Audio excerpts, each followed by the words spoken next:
Bismillahirrahmanirrahim. Бүгін көрді тұран сауағыз араб тіліндегі 29 тұбыштың ішен қоф тұбышы турасы өтмекчүбүз. Қоф тұбышының махражы 17 махраждың ішен 5-ші махражда жайгашкан.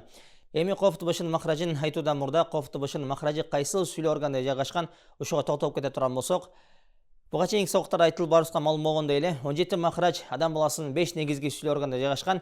Эми ошол 5 негизги сүйлөө органдын 3-сү бул тил. Тил дагы өз ичинен 4 бөлүккө бөлүнөт. Биринчи бөлүк аксал лисан, тилдин эң түп жагы. Экинчиси васатул лисан, тилдин ортосу. Үчүнчүсү хафатай лисан, тилдин эки капталы. Төртүнчүсү болсо тарафул лисан, тилдин алды жагы. Эми ушул тилдин бөлүнүштөрүнүн ичинен коф тұбышынын махражы аксал лисан, тилдин эң түбүндө жайгашкан. Качан тилдин эң түбү үстүндөгү жумшак тандайга тийген учурда коф тұбышы чыгат. Мисалы акко, акко. Аны эмесе келиңиздер коф тұбышын айтып машыгып көрөлү. Сүкүндүү болгон учуру акко, акко, икко, икко, укко, укко. Аракеттүү болгон учуру ко, ко, кый, кый, ку, ку.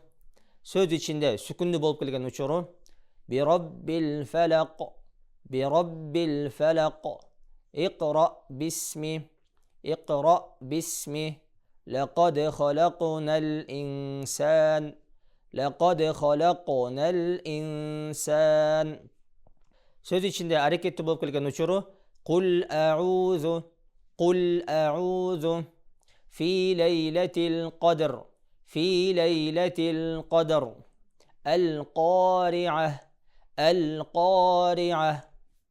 Эми бул кылып жаткан машыгууларыбыз албетте коф тұбышын өз махражынан туура негизде чыгаруу үчүн абдан чоң жардамчы болуп берилет.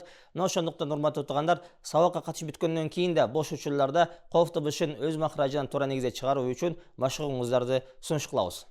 Эми биздин эне тилибиз болгон кыргыз тилинин алфавитинде дагы к тамгасы бар. Бирок бул к тамга айрым учурларда к болуп, жоон жана катуу болуп окула турган болсо, ал эми кээ бир учурларда болсо к болуп, ичке жана жумшак болуп окулат. Жоону болуп окулган учурларга бир канча сөздөрдү мисал бере турган болсок, камчы, ак, кара. Эми ичке болуп окулган учурларга мисал бере турган болсок, көпөлөк, көмүр, көңүл. Эми кыргыз тилиндеги к тамгасы мейли ал жоон болуп окулсун, же мейли ал ичке болуп окулсун, кандай болгон күндө дагы кыргыз тилинин алфавитине бир тамга болуп эсептелет жана алфавитте жазылышы бирдей. Ал эми араб тилинин алфавитинде дагы к деген тамга бар, жана к деген тамга дагы бар. К деген тамга бул бүгүнкү сабакта өткөн 5-чи махраждан чыккан коф тұбышы болуп эсептелсе, ал эми к деген тыбыш болсо, бул 6-чы махраждан чыккан каф тыбышы болуп эсептелет. Бул эки тамга араб тилинде өз алдынча тыбыш болуп эсептелет. Алардын чыга турган махраждары дагы башка жана алфавитте жазылышы ар башка.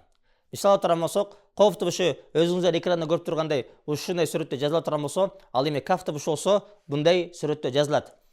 Мына ошондуктан араб тилинде коф тыбышы келген сөздөрдө коф тыбышын к кылып, жумшак кылып айтып албастан, балким к кылып, жоон жана катуу айтуу зарыл. Мисалы турган болсок, кул деген сөз. Кул деген сөзүн башында бул коф тамгасы турат. Эгерде бул учурда биз коф тамгасын жоон окубасын к кылып, кул деп окуй турган болсок, анда бул учурда биз коф тамгасын эмес, балким каф тыбышы менен айткан болобуз. Экинчиден, бул сөзүн мааниси дагы өзгөрүп кетип, чоң ката болуп эсептелет. Ошондуктан коф тыбышын айткан учурда эң чоң жана көйгөйлүү каталардын бири коф тыбышын жоон жана катуу к кылып айтпастан к кылып айтып алуу. Мына ошентип коф тыбышынын махражы туурасында болгон бүгүнкү сабагыбыз дагы өз соңуна келип жетти. Ва ахиру дауана алхамдулиллахи роббил аламин.